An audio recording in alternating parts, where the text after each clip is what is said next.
on the ceasefire and hostage release deal, which is supposed to come into effect in Gaza in just a matter of hours.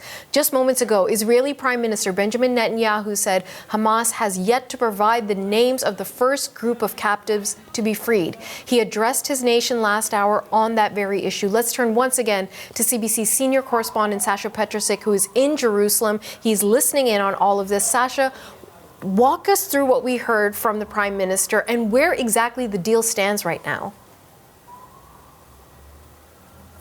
Well, Natasha, we have no reason to believe that the hostages won't be released. The question now apparently is the timing of it.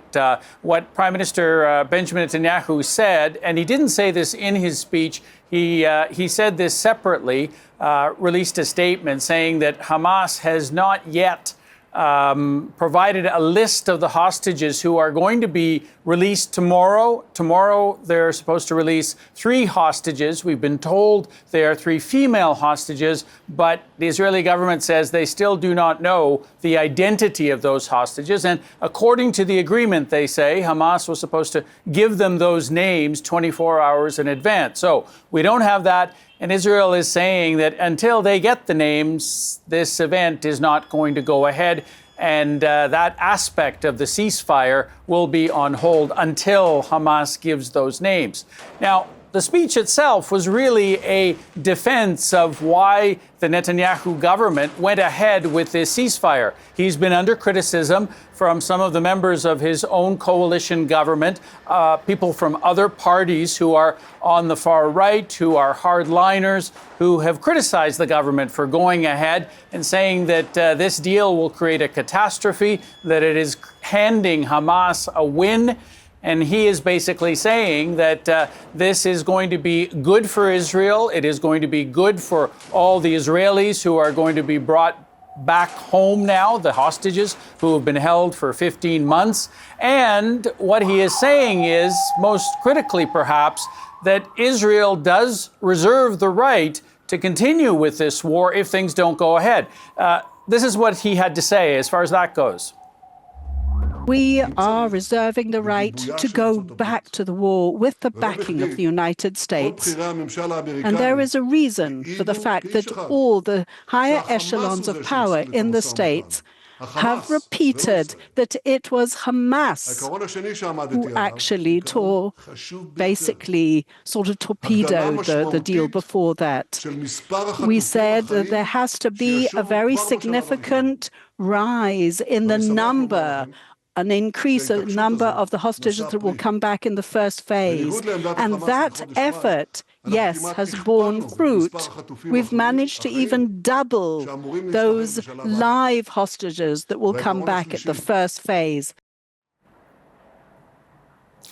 So we are hearing from him that Israel reserves the right to go back. He is also saying that in some cases, in one particular area, the Philadelphia corridor, that's the strip of land between Gaza and Egypt, a critical strip of land, he says, because that's where Hamas smuggles in weapons. Well, he's saying that Israel is going to increase the number of soldiers on that strip of land.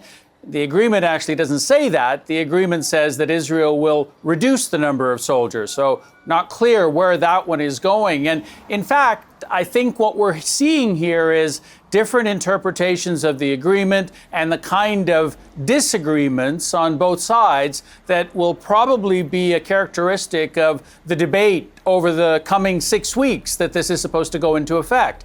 I think both sides are going to present different interpretations and push their own agendas as we go ahead and threaten to pull out or threaten to delay things if they're not done. But this is quite normal, given that the two sides have built up a great deal of distrust against each other. That is Hamas and Israel. Neither side believes what the other is saying, and this is why it took about a year for this agreement to actually be signed off on. So that's what we're seeing now. Will there be a delay tomorrow? That's hard to say right now. It also depends what role the mediators will play, because so far they have jumped in. The Americans, the Qataris, to some extent the Egyptians. Every time there's been a disagreement in the past few days, in the final stages of this agreement, they've jumped in to try to make sure that it goes ahead. And so far, they have succeeded. So at this point, it is a bit of a waiting game, but